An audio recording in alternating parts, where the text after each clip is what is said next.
નમસ્કાર મિત્રો, ફરી આવ્યા છીએ આપણે એક નવા વિડીયોમાં।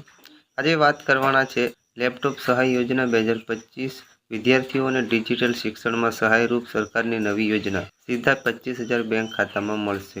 સપ્ટેમ્બર 3, 2025 ગુજરાત સરકાર દ્વારા શરૂ કરાયેલ લેપટોપ સહાય યોજના 2025 હેઠળ વિદ્યાર્થીઓને ડિજિટલ શિક્ષણમાં પ્રોત્સાહન આપવા માટે સીધો નાણાકીય લાભ આપવામાં આવશે।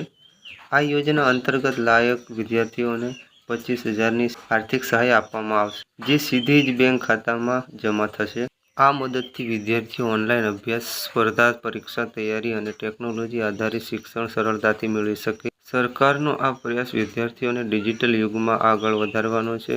મુદ્દો અને વિગતો: યોજનાનું નામ છે લેપટોપ સહાય યોજના 2025 શરૂ કરનાર ગુજરાત સરકાર। લાભાર્થી વિદ્યાર્થીઓ સહાય રકમ 2025। ચૂકવણીની રીત ડાયરેક્ટ બેંક ટ્રાન્સફર ડીબીટી। ઉદ્દેશ્ય ડિજિટલ શિક્ષણ અને ઓનલાઈન અભ્યાસમાં પ્રોત્સાહન। અરજી પદ્ધતિ ઓનલાઈન। જરૂરી દસ્તાવેજો આધાર કાર્ડ, બેંક પાસબુક, અભ્યાસ પ્રમાણપત્ર, આવકનો પુરાવો। પાત્રતા: ગુજરાતના સ્થાનિય નાગરિક વિદ્યાર્થીઓ।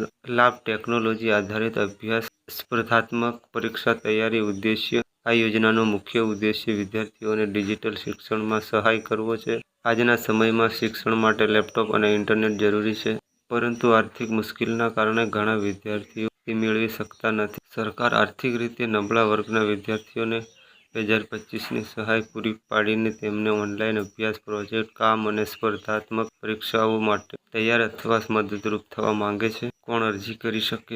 આ યોજના ખાસ કરીને ગુજરાત રાજ્યના વિદ્યાર્થીઓ માટે છે। સ્કૂલ, કોલેજ અથવા યુનિવર્સિટી લેવલ પર અભ્યાસ કરતા વિદ્યાર્થીઓ અરજી કરી શકે છે। ખાસ કરીને આર્થિક રીતે નબળા વર્ગ, અનાથ વિદ્યાર્થીઓ તથા ગ્રામ્ય વિસ્તારોમાં રહેતા વિદ્યાર્થીઓને પ્રાથમિકતા આપવામાં આવશે। લાયકાત ધરાવતા વિદ્યાર્થીઓએ સરકાર દ્વારા જાહેર કરાયેલ પોર્ટલ પર ઓનલાઈન અરજી કરવાની રહેશે। પાત્રતા: અરજદાર ગુજરાતનો સ્થાનિક નાગરિક હોવો જરૂરી છે।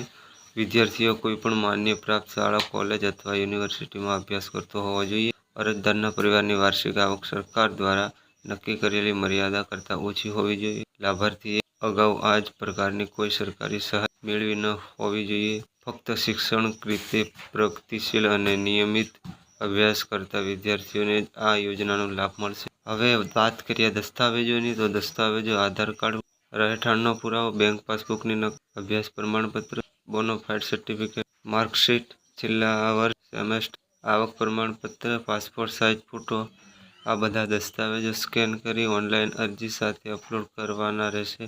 અરજી પ્રક્રિયા: વિદ્યાર્થીઓએ સૌ પ્રથમ સરકારની અધિકૃત વેબસાઇટ પર જઈને રજીસ્ટ્રેશન કરવું પડશે।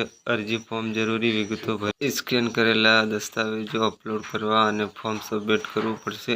અરજી સ્વીકારવામાં આવ્યા બાદ તેની ચૂકવણી કરવામાં આવશે। જો અરજદાર લાયક જણાશે તો સહાયની રકમ સીધા જ તેના બેંક ખાતામાં ટ્રાન્સફર કરવામાં આવશે। અરજી પ્રક્રિયા સંપૂર્ણ ઓનલાઈન રહેશે, જેથી સમય અને મહેનત બંને બચશે।